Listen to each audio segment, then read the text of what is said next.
এই ছেলে শুনো। জি বলেন। আগের ক্লাসে তুমি তোমার জীবনের লক্ষ্য বলছিলে না কেন? হয় বলছিলাম না তো। তো মারাবে না, এবার তোমার জীবনের লক্ষ্য বলাই লাগবে, না হলে।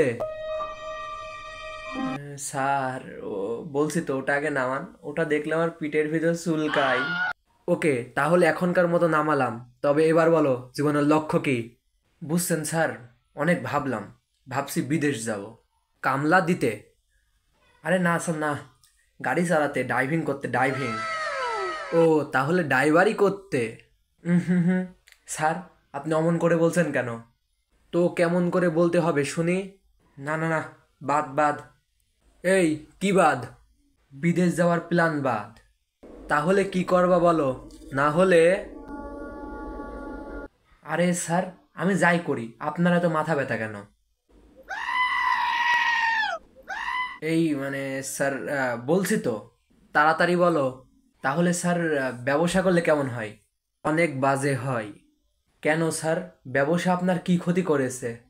ব্যবসা দাঁড় করানোর মতো কঠিন কাজ এই দুনিয়ায় একটাও নেই। বিয়াদব, বেশি বোঝো। মেরে তো দিলাম একটা চর, কিন্তু ওকে বুঝতে দেওয়া যাবে না আমিও একটা ব্যবসা করতে চাই এই জীবনে। মামা।